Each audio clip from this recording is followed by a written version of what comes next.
Good evening, ladies and gentlemen. My name is Anne-Marie Butler. I'm the President of the Agricultural Science Association, and I'm delighted to be your host this evening. I'm here in Kilkenny. It's a very mild evening, dry conditions, so hopefully the weather is good where you are. I'm delighted this evening to welcome you to this IFAC Budget Briefing 2021, Respond, Recover, Rebuild. The objective of tonight's session is to bring you the latest on what happened today in Budget 2021 and to be able to take the key takeaways for all of us as to what is there for our individual businesses, our farms, and right across the community for all of us as individuals and employees. Minister for Finance Paschal Donohoe today outlined that the purpose of the budget was to protect lives and livelihoods and hope for the future. We're delighted to have you all, and we very much appreciate your interaction through the Q&A function on Zoom. So please do post your questions throughout the session, and we will have an open Q&A session at the end. We're very fortunate this evening to have two gentlemen with us who will need no introduction to any of you. Declan McEvoy, Head of Tax for IFAC, and Darren Carty, who's Sheep and Schemes Editor with the Irish Farmers Journal. While Declan and Darren have plenty of information for us this evening and plenty of insights, if we're just to put some quick figures on the key takeaways from Budget 21 today. There's a budget package of 17.75 billion, 17 billion in expenditure and 270 million in taxation. A deficit was called out of 21.5 billion will be recorded this year, and if we put that in the context of 2020, it was a surplus of 1.3 billion. So certainly significant figures. But as the purpose of tonight is to get behind those figures, I'm delighted to be able to introduce you to Declan McEvoy. As I said, Declan needs no introduction. Head of Tax with IFAC, extensive experience and expertise in both personal and corporate tax planning, estate and succession planning, and financial structuring. So Declan, I'd like to hand over to you, and thank you for joining us this evening. Okay, thank you, Anne-Marie. Budget, as Anne-Marie said there, we're in extraordinary times for the budget. And the budget is set against the background of a slowing world economy, focus on climate change, the new ways of working, or the WFH as we're all calling it, Brexit and COVID. Brexit just around the corner from us. There's a trade deal on the table or not on the table this week, as we'll see. And then the pandemic of COVID for the year we're in, and once in a generation, once in a lifetime event, a pandemic that we're trying to deal with. So it's against that background the budget is actually framed.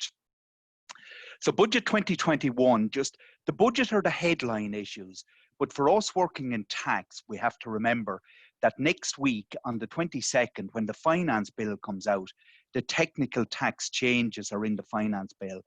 It can often happen that some of the items that the minister announces on the day of the budget, suddenly the devil being in the detail can have them somewhat restrictive, and it can actually bring up some unpleasant surprises for us.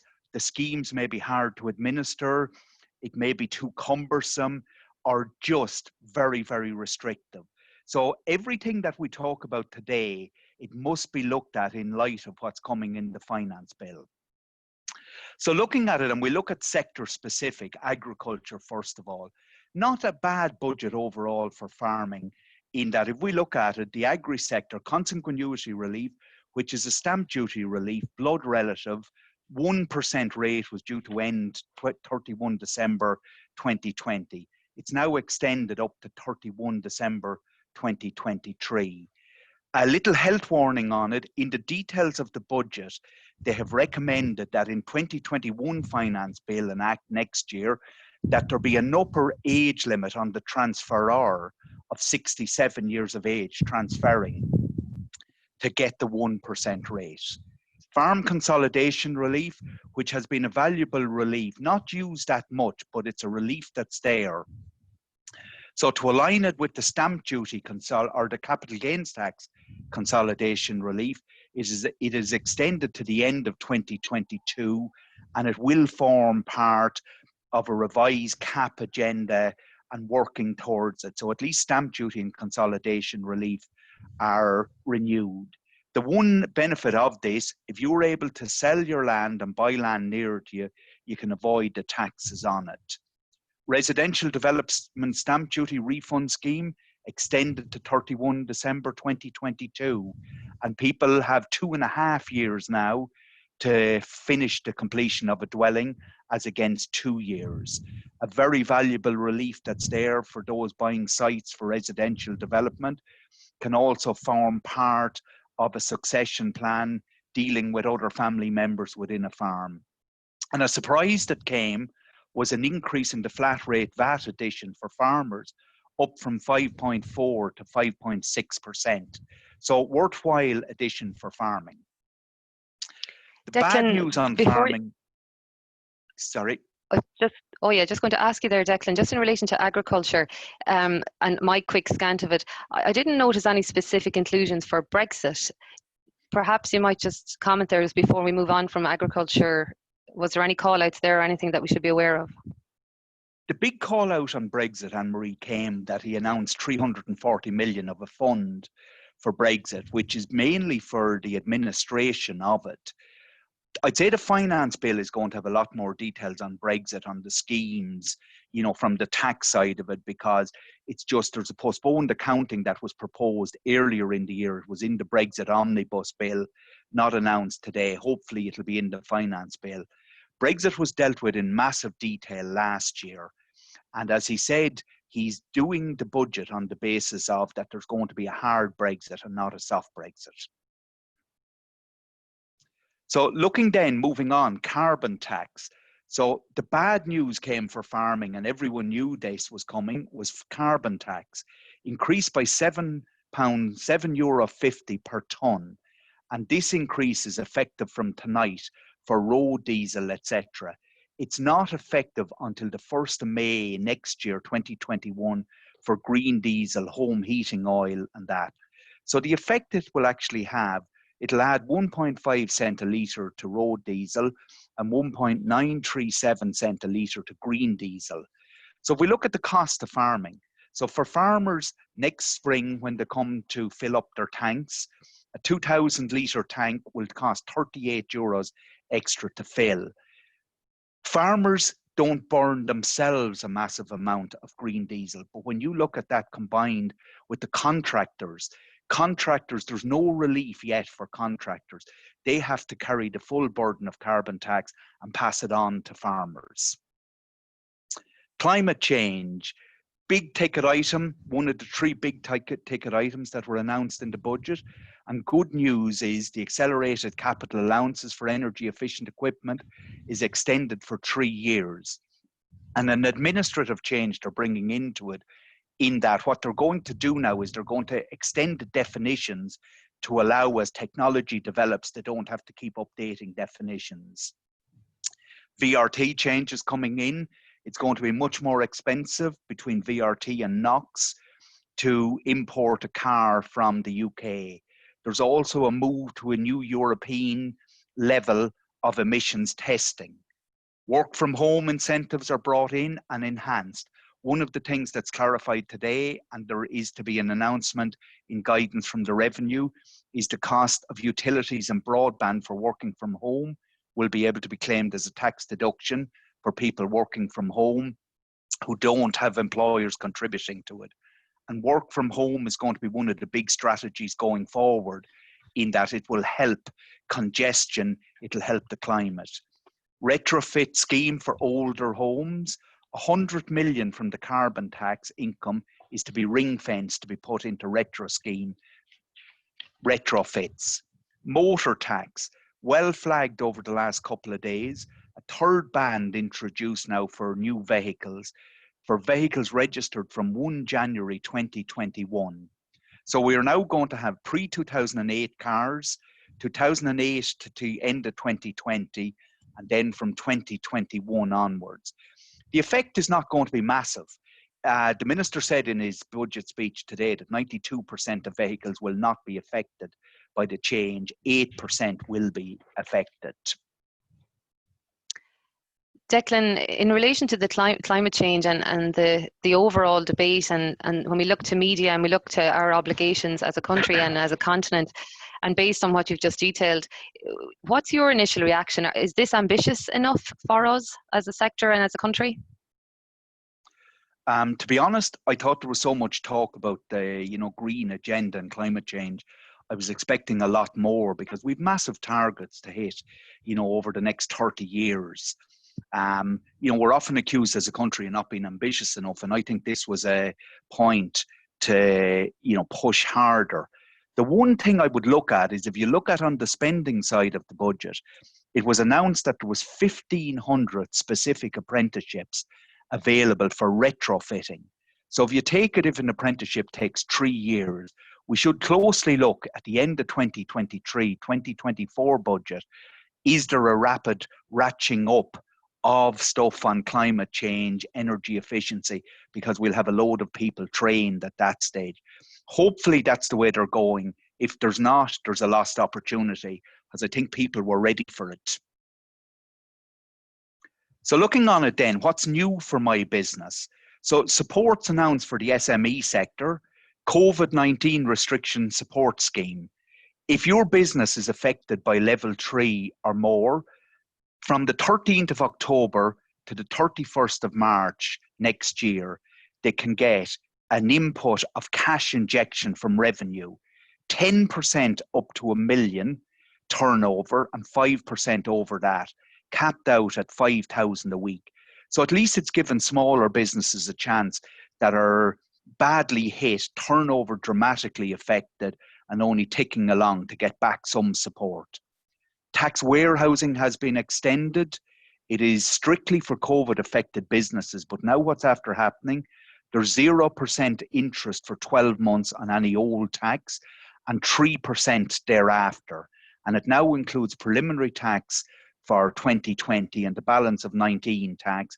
And if people overclaimed on the wage subsidy scheme that was there, positive move. EIIS relief, Employment Incentive Investment Scheme, it's to be adjusted and reviewed. It's quite cumbersome at the moment, very strict EU rules, very hard to get through that. So they're looking at extending it to make investment easier into it, with potential to include energy efficient projects into it. And the commercial rates holiday is also being extended. If we look at the taxes there that are for it, new for the business, the hospitality sector have been looking for the 9% VAT rate. They've now got it. Very similar to the previous time. Looking at the details, it's the same sectors. As I said earlier, accelerated capital allowance for energy efficient equipment extended. Details are to come out over the next couple of weeks in revenue briefings, but positive. Tax credit for digital gaming industry will be brought in from January 2022. The Minister has recognised how important the digital sector and the digital gaming sector is to the economy. Knowledge Development Box, which effectively brings in a 6.25% rate of corporation tax for companies involved in research and development, extended, and film relief extended for a couple of years. Capital gains tax, there was a lot of talk about capital gains tax being reduced and that, but this was a small technical change. And there is a special rate of capital gains tax known as entrepreneur relief, 10% rate. Previously, you had to have 3 out of 5 years to qualify for it. Now you can have 3 years just on their own.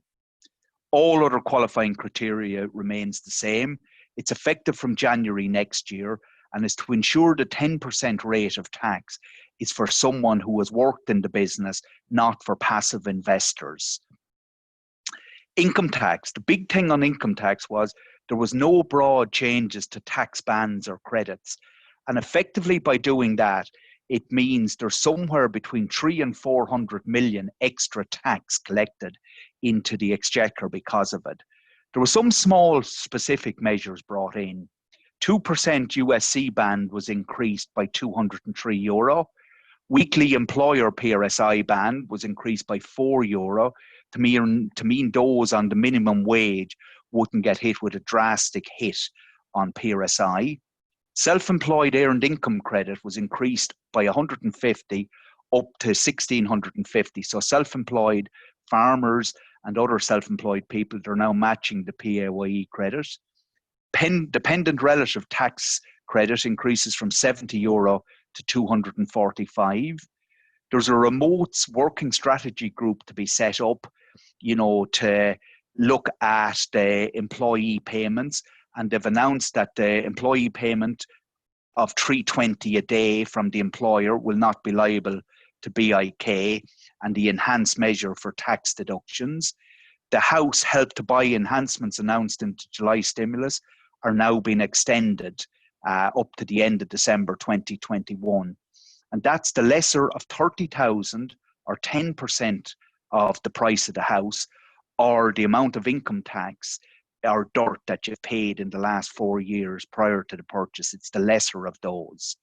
So, it's just cosmetic changes on income tax that's there, but at least there's not a big increase in bands or a decrease in bands or an increase in the tax rate.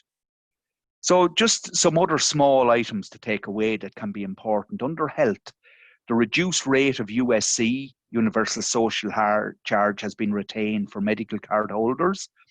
On education, there's an increase of 50 million for third level students. So those who qualify for grants, there's up to 250 extra grant per student. On social welfare, Christmas bonus will be available for those on the pandemic unemployment payment, provided they're on it at the 1st of December. And also on social welfare, those on that pandemic unemployment will be able to earn 480 a month or 120 a week by way of a casual wage that won't affect their payments. And businesses, the big ticket item overall, and again announced by the Minister, is that there's no change to the 12.5% corporation tax. And just then, how does it work out for people, from a tax point of view? So if you're self-employed, you're single, you've 45,000 in income, the effective tax rate drops this year from 24.3% to 23.9%. And why that has happened, you have the €150 increase in the self-employed tax credit, and you have €5 as a result of the USC. Married person, 155 better off as well on 70,000 income. Their effective tax rate is going to be 27.8% next year as against 28% this year, 155 better off. €150 in the self-employed credit makes the big difference there for those. €5 a week for anyone paying USC, that's what it is for them. And if you're an employee and you look at it, so a single person employee gets 45,000 income, there's no benefit to them, only the USC of €5. It's the same with someone who's married, 70,000 income, no benefit to them, only the USC of €5.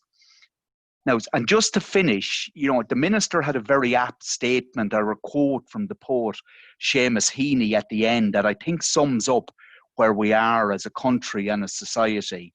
And his comment, or the quote from Seamus Heaney was, "If we winter this out, we can summer anywhere." And I think it's very, very apt for the climate we're in and where we are as a country. So thank you. That's great, Declan. Thank you very much. And definitely a very apt quote, and I suppose a very applicable gentleman also in Seamus Heaney there with the agricultural reference. So thank you, Declan, for that most comprehensive and insightful report. And I suppose we must be cognizant of the fact that this is very much fresh off the press. So thank you for all the efforts this afternoon to get us to this point and to have such insight at such an early stage. We very much appreciate.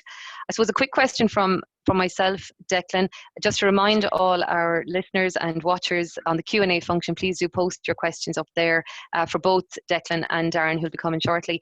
Just one from myself, Declan, was there anything that was missing today? Was there anything you were expecting or would have liked to have seen that maybe just wasn't included? Yeah, one thing I was surprised at was that there wasn't something further for volatility on farm incomes. Considering that in the July stimulus, that there was, it was recognised that a lot of other sectors that were hit by COVID, had volatility measures brought in, carrying back losses from 2020 back to 2020, back to 2019. So effectively reducing the 19 tax bill, reducing preliminary tax for 2020. Look, in the arable sector this year, the weather was their COVID. In parts of the country, harvest was horrendous, yields were very poor, and that, I'm surprised that he didn't do something, because the argument has always been made, well, we don't have precedent. This year he had precedent to bring it into the agri sector. And it's something then that could be brought in at short notice if there was a particularly bad year. The other thing that I would have liked to have heard more about was he said very early in the budget speech that tough decisions will have to be made in the future on both spending and tax. And he followed it, by that there will have to be an investment in work and public health. Okay, he committed today, to the investing in work and public health, but he gave no idea of what is being looked at for the future, to pay back some of this money that we're borrowing, of what's happening in spending and tax. And that's one of the problems that I find, dealing with it. There can be uncertainty, of what's coming. We're in tough times. Let's bring a bit of certainty to it. Spell out what's going to happen over the next couple of years, even if it's over 3 to 5 years, and at least have people ready for it instead of foisting a shock on them at some stage in the future. Okay, thank you, Declan. Yeah, and good to have, I suppose, a vision of what's coming. A couple of questions, Declan, before we move to Darren, so thank you to those who submitted them. The first one, just to recap, Declan, what reduction in turnover did you mention was needed to qualify for the turnover grant from October to March? 80%. You have to be operating 80%. at 20. You have to be operating at 20% of less of your turnover to date. Yeah. Okay, thanks, Declan. Another question in, just to recap again, Declan, what is the upper age limit for stamp duty relief when you're transferring from a transfer or to your transferee? For a So young the age trained limit there on farmer, those. yeah, for a young trained farmer, it's 35 on the day of the transfer. So if he's 34 years and 365 days, he qualifies for 0% stamp duty. If he's 35 years and 1 day, he doesn't qualify for 0. But on the 1% that's there at the moment, there is no upper limit. There was back a number of years ago a 67 years of age limit, and that's what's been proposed to come back in from the end of next year onwards again.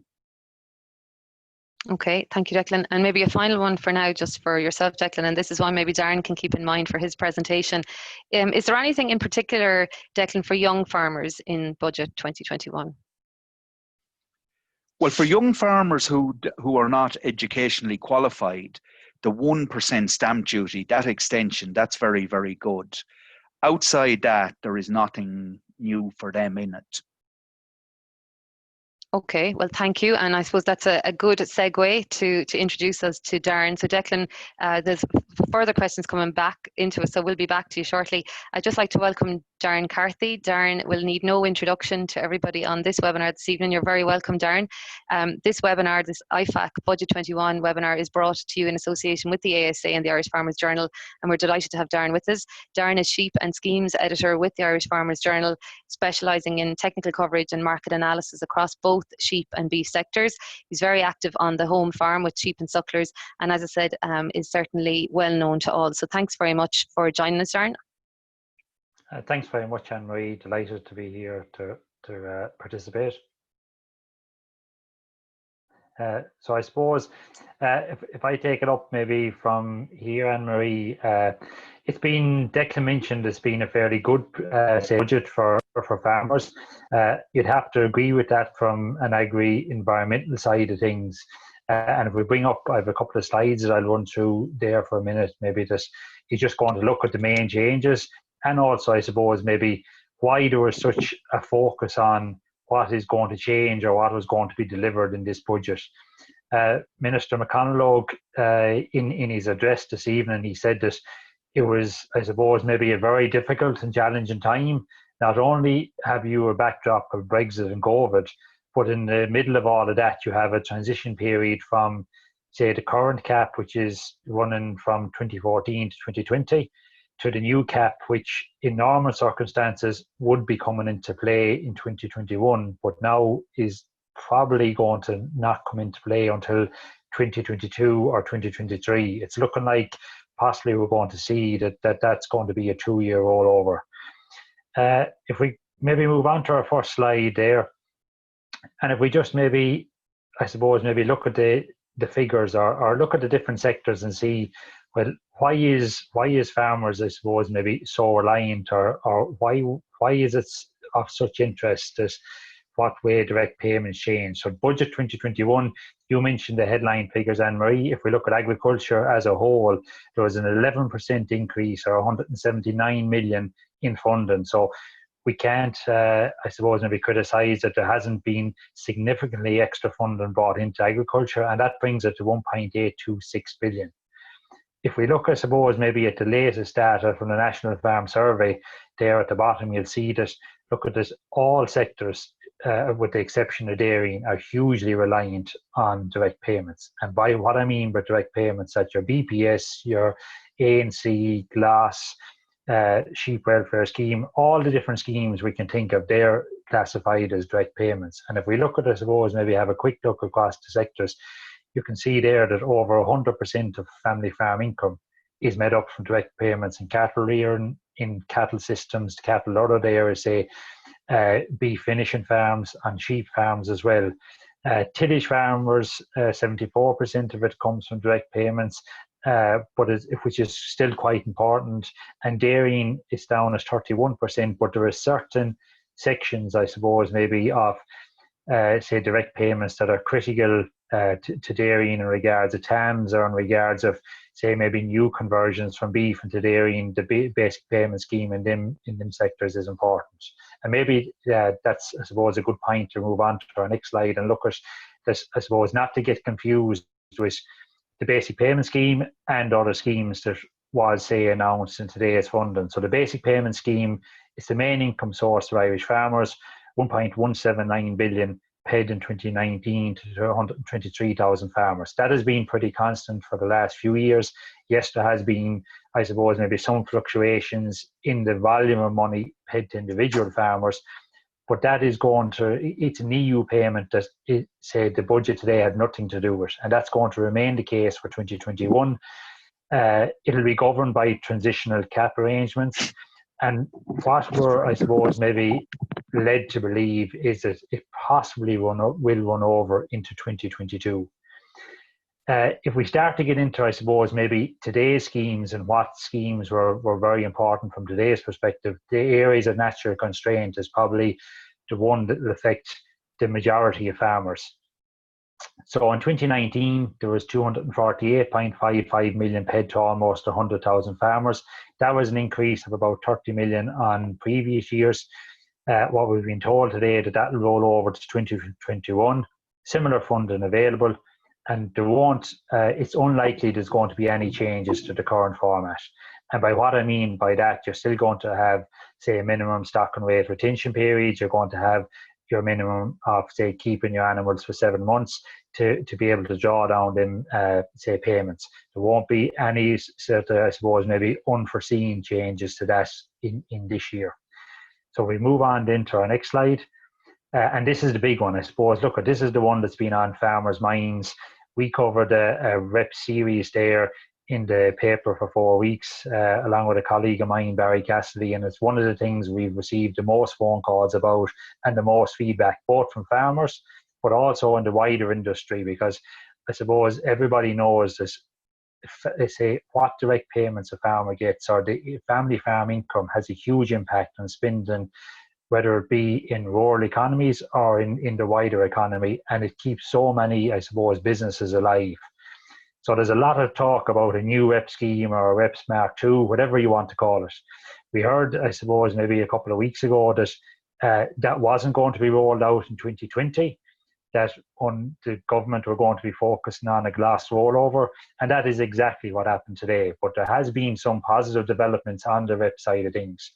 So what we're hearing is that there's 79 million in new money available for agri-environmental schemes, which includes REPs. The other schemes will be organics, horticultural schemes, and the forestry schemes as well. But I suppose what farmers are most interested in at the moment is what is the new REPs going to entail, what's it going to look like, and also what's going to be the glass rollover for 2021.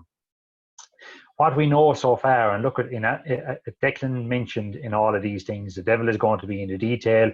There's going to be more details coming out tomorrow and the days following, but I suppose from this evening's briefings, what we know is that there's 23 million of that 79 million allocated from carbon tax, and there's 56 million of that EU funded. Now that's not all going to reps. We're told that the new pilot rep scheme, that there'll be a number of measures on this. They'll be targeted at farmers not currently in a scheme. And I think this is something that Minister McConalogue deserves great credit for, because I suppose sometimes, say, agricultural people in opposition benches can often be, I suppose, maybe throw out what they want to see or what they want to get. And there's also often a question of, well, are they really going to deliver, or would they deliver if they were sitting in the minister's seat? And the minister has delivered that. As he has said time and time again, that he didn't want any break in an agri-environmental scheme from, say, the current CAP RDP to when the new CAP comes into place. And what he has done today has essentially safeguarded that. So the REPS pilot scheme is going to be targeted at farmers not currently in the scheme. And he has also said that there will be other, I suppose, maybe broader range and maybe pilot schemes looking at biodiversity, climate, carbon side of things that will hopefully, say, appeal to farmers in the broader sense. The glass rollover is a hugely important one. Look, at glass is responsible for payments of upwards of 215 million per year. It was vital for 36,500 farmers that were finishing in 2020. So they'll be able to roll over into a scheme in 2021. It's not exactly known yet what they'll have to do to roll over. But one of the things, I suppose, or maybe things that have been coming to light in recent weeks, is that there may be additional measures that some farmers may have to take. What, say, I suppose, maybe farmers fall into these areas is where the spending was front loaded on the scheme. So where farmers maybe spent a lot on new hedgerows, on fencing off water courses at the start, that they may have to take an additional measure now. Other measures that are continual, say the likes of a wild bird cover, traditional hay meadows, species-rich grassland, they take place year to year, and it's likely that probably will get farmers through. There's also been questions that we received already on this for farmers that have maybe stayed in glass up to now, that want to maybe finish in a glass scheme and transfer the family farm, or that want to maybe lease out a farm. So there will be a voluntary opt-in decision that there'll be, just because the scheme is rolling over doesn't mean it's going to tie farmers in, and that's what we're led to believe at the moment. So I suppose that's just touching on the agri-environmental schemes. There's going to be a lot more on them in the coming years. I suppose there's a huge focus at the moment through the Green Deal to, I suppose, reducing carbon emissions from agriculture to try and improve. And anything that is going to happen is going to, I suppose, really be in this area. We're also going to see, I suppose, maybe a lot more investment in the likes of EIP schemes, which are targeted at different sectors or different, I suppose, maybe areas or actions. And that's something that there will be a better focus on. So if we move on to our next slide and move away from schemes for a moment, and we hone in on the, I suppose, maybe what's changed or what's new for beef for 2021, because beef farmers, I suppose, maybe like glass farmers, there was a lot of worries there that at the moment you have 3 schemes that beef farmers are availing of. So the BDGP is a 5-year scheme which is due to come to an end in 2020, but also for the last 2 years there has been a beef environmental efficiency programme in 2019 first of all, and then in 2020 there was a BEEP-S which farmers are, say, maybe availing of now, and they are very important for, say, farm payments. That when you add the two of them together, you're somewhere in the region of between 170 and 190 euros per suckler cow. So very important that they are now, I suppose, being safeguarded for 2021. The BEEP-S, as farmers know now, there's a new name for that, and it's, or I suppose there's a new designation for it today, and there's 45 million put aside in a COVID-19 beef scheme, and that's aimed at improving carbon efficiency. So from everything we've heard so far, it's going to be similar to the BEEP-S, the BEEP and BEEP-S. So what's, I suppose, farmers expected to do? Well, the big drive on that is weaning efficiency, weighing animals, knowing if animals are performing, and also on the health side of things. What we've seen in BEEP-S is, say, meal feeding of animals pre-weaning to, I suppose, safeguard their health, and also then a vaccination protocol. We're told that 40 million of that 45 million will go, say, to that scheme. And then also that's available at the moment is that there'll be 5 million for an add-on for dairy calf weighing, which is also in place at the moment. Moving to the BDGP rollover, and this, I suppose, sorry, we'll maybe go back one slide for a second. This is really important, and look at it in the context of total payments. In 2019, there was 42 million euros paid out to 22,972 farmers. So that's, I suppose, a combination of farmers which are in the initial BDGP program and then a small number which are in BDGP2. Excuse me. So it's thought that there'll be similar requirements as what's currently in place. And the big one here is, I suppose, that we are getting a good few calls on this evening is whether it'll be voluntary continuation, because some farmers have said that when this scheme is over, like last, want to maybe change of enterprise, or they want to maybe change from suckling to something else, and that we expect will be the case. Things that are talked about or that probably will be in place is that there'll be, for farmers that are in it already, the stock pool requirement will still likely be in place for 2021. There'll likely be maybe a small increase in the number of 4 and 5 star female animals, and then you're also going to have your normal data elements in place, and your continue to be genotyping 60% of your herd is more than likely going to be in play. But as I said, look, there'll be more details on that coming in the weeks and months ahead. But it's likely that the department have moved quickly to, I suppose, maybe get the information out ahead of the 31st of October, the way farmers can plan what they're going to do with their suckler herds, and also allow, I suppose, maybe a steadiness in numbers in the national herd. So if we move on into the organic scheme, I think that's our next slide. And this is, I suppose, maybe where there is huge interest in recent years. So there's been funding allocation has increased by 33%, or in, I suppose, maybe money terms, roughly about 4 million to allow the scheme to reopen. And that's more than likely going to reopen in 2020. We've seen the last time the scheme opened in 2018 and 2019, there was a surge of applications in.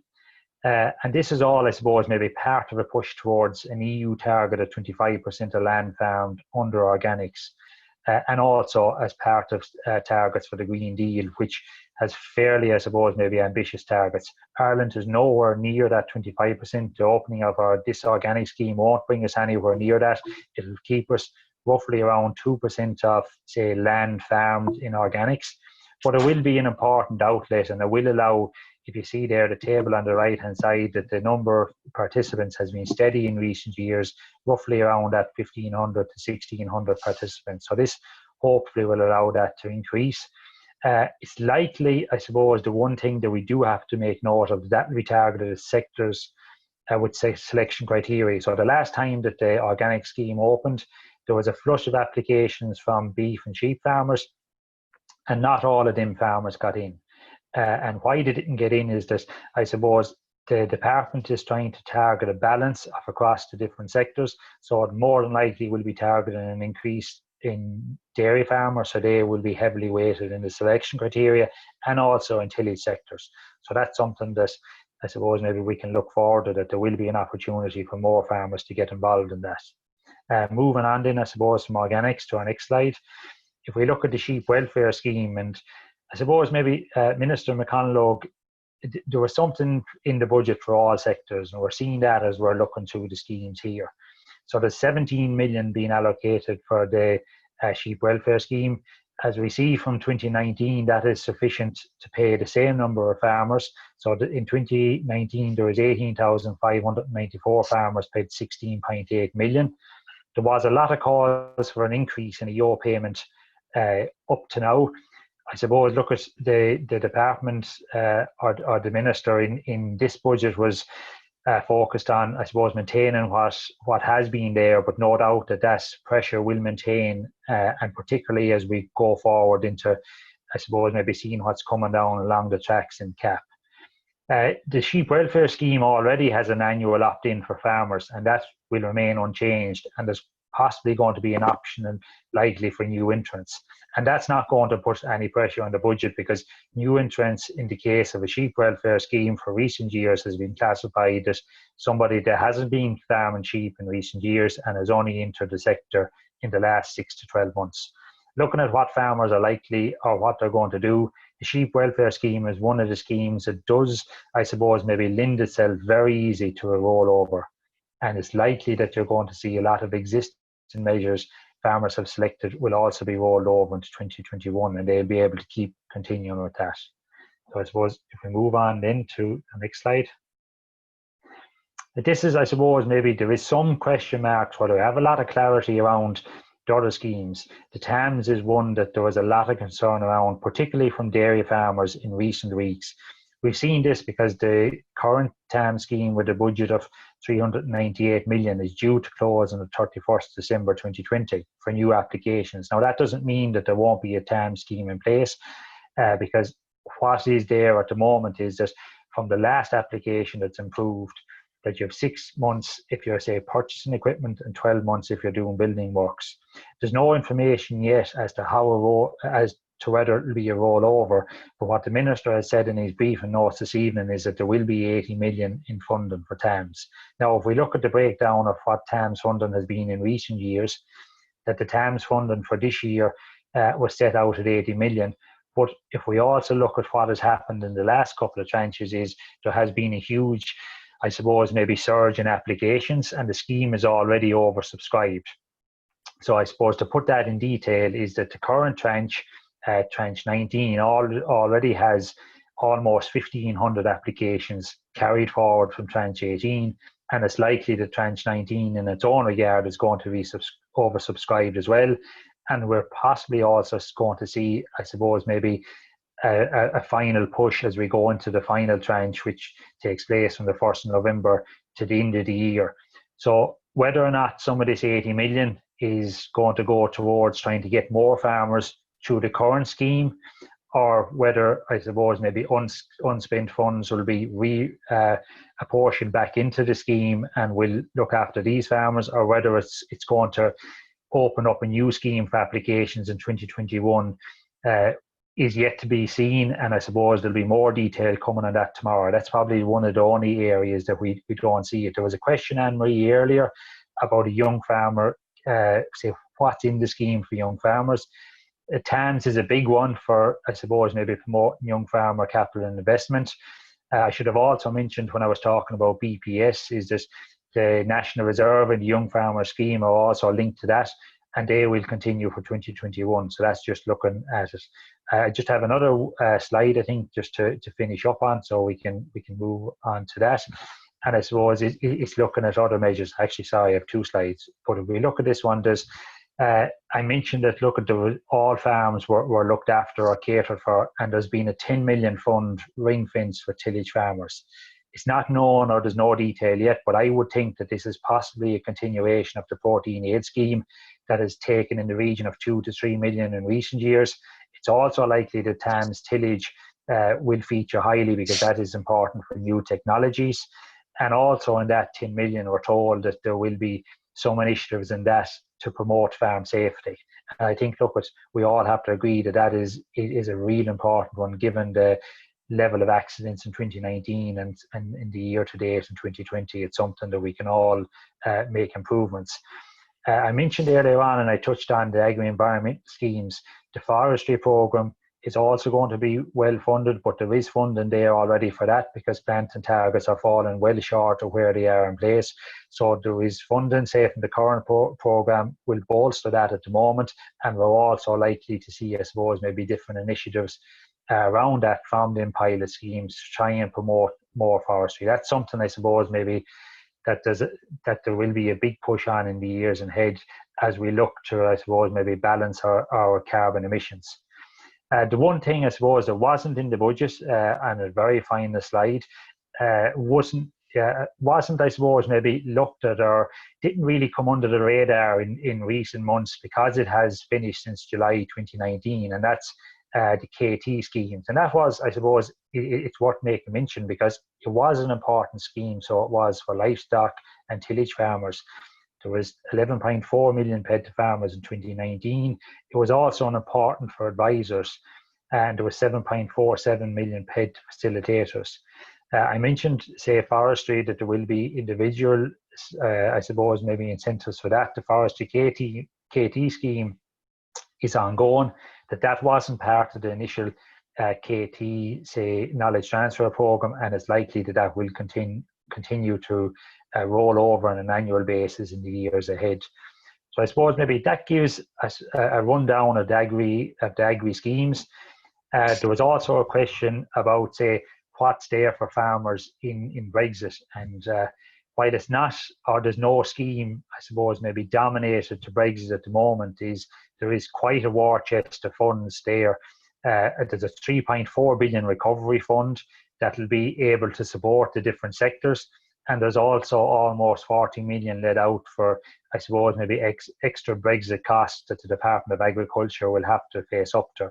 So look, in all of this thing, I suppose, in the schemes, there's a very vulnerable backdrop, particularly for some of the sectors like the beef sector, where we do have a hard Brexit, that it will be hit hard. And it's good to see that there is, I suppose, very significant funding in place there to safeguard that. And in particular, I suppose, as we head into an important winter for winter finishers, and where beef prices are at the moment, and I suppose volatility around that. So I leave it at that, Anne-Marie, and happy to take questions.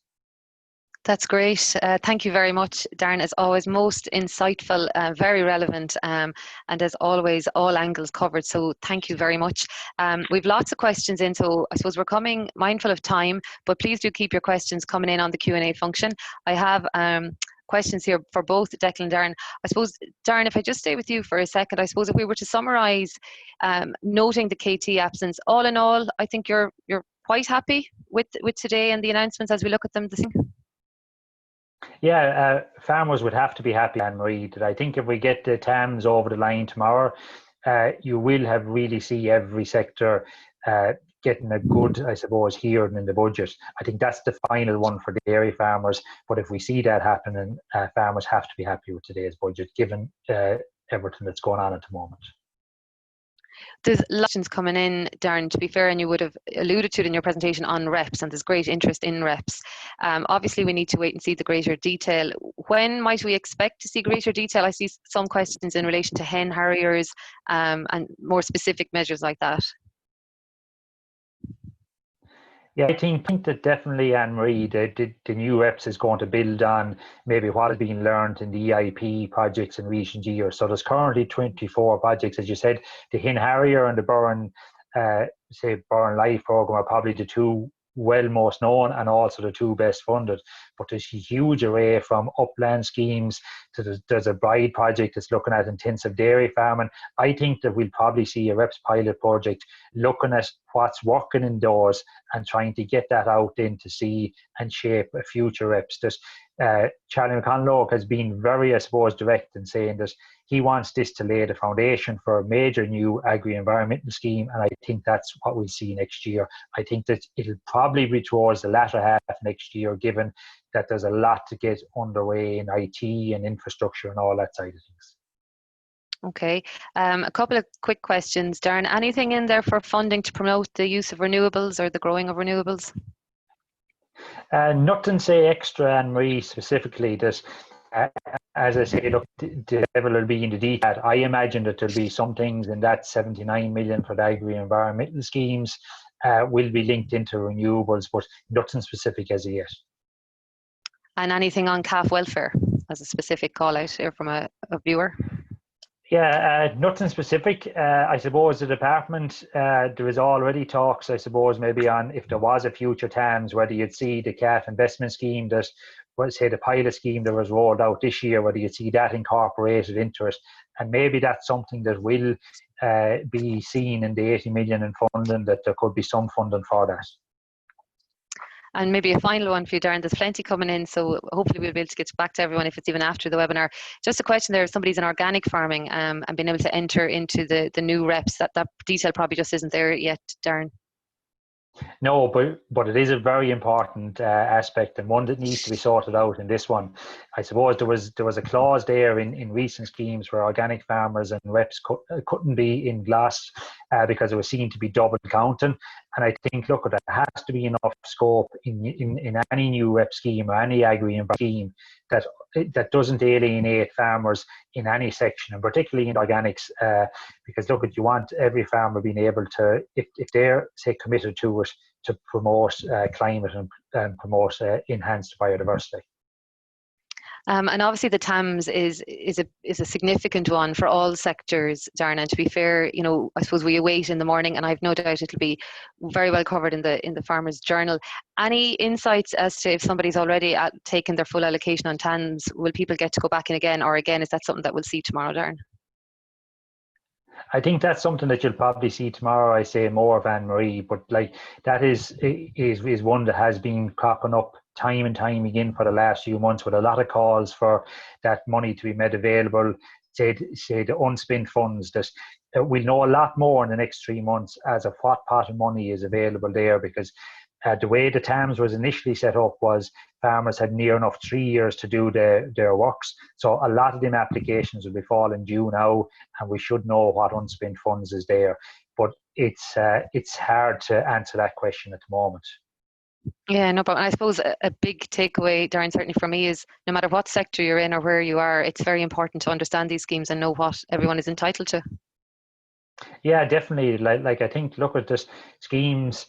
Unfortunately, I suppose that farmers are so aligned to them at the moment, that we've seen at the first slide there that they're part and parcel of everyday life now. And whether it be the schemes that Declan was saying there for taxation measures, or whether it be any of these agri-environmental schemes or schemes that farmers can maybe invest in their in infrastructure, we have to take advantage of every scheme that's there at the moment.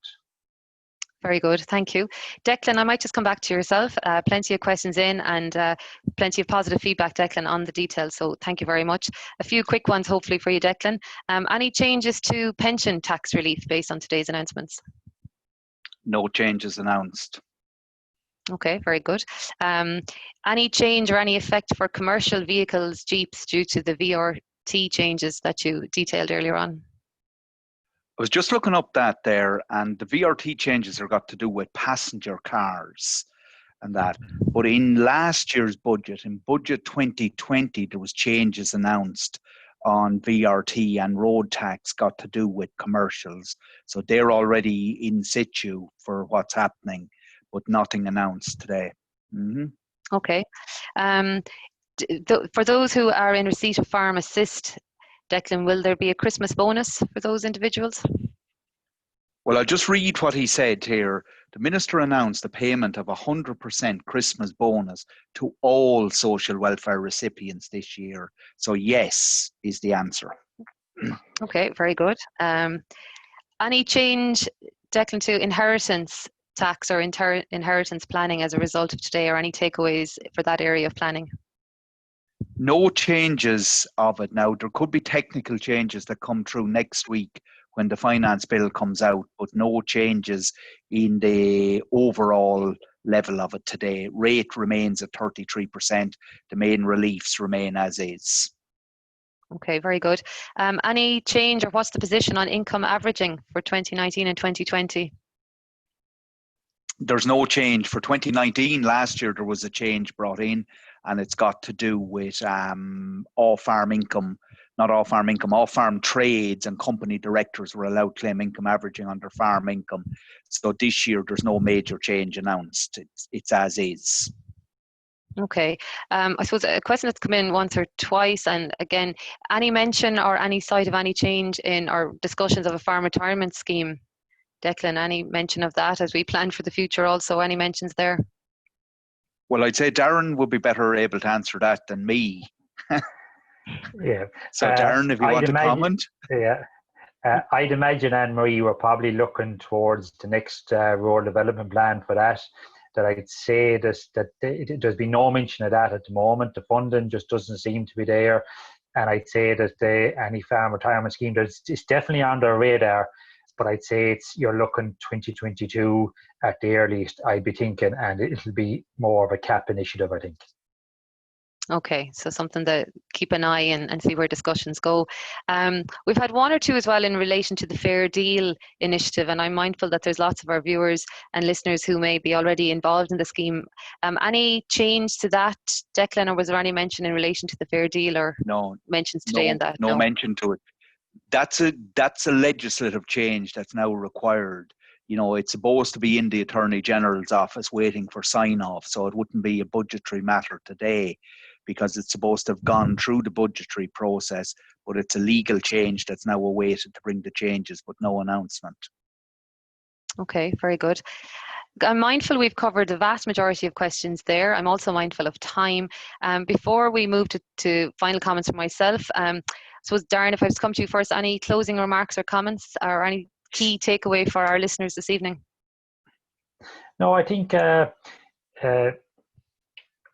all, say, listeners this evening, I think that they would be sort of happy. I think that, look, there would have been a lot of maybe calls for an increase in the sheep welfare scheme payment. There was an increase in the funding for, say, suckler cow.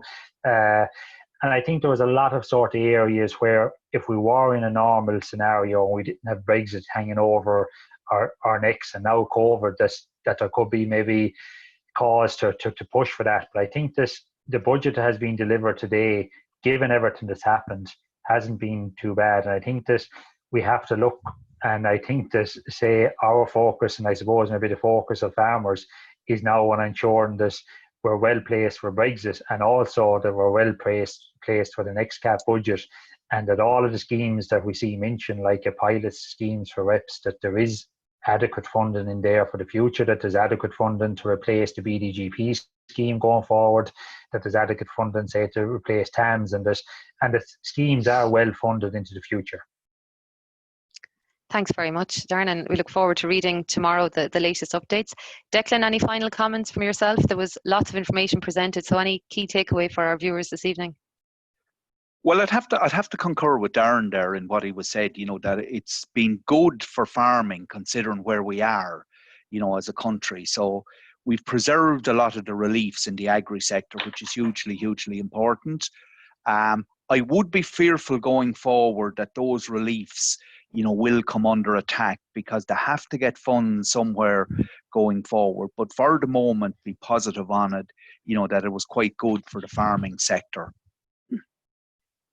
Okay, well, thank you very much, Declan. Look, as I said, on behalf of IFAC, on behalf of the Agricultural Science Association and the Irish Farmers Journal, I would like to sincerely thank all of our viewers this evening. We had great numbers in attendance, and we hope that everybody found something of use from the presentations this evening. Personally, I would like to sincerely thank both Declan and Darren for excellent presentations, most insightful. And as I said, I'm mindful that it is 9 p.m. There's been a couple of hours to prepare and digest the material. So thank you very much, and thank you for the Q&A. And as I said, thank you to everybody, and hopefully everybody is well in these testing times, and to stay safe and stay well. Thank you. Thank you, Anne-Marie.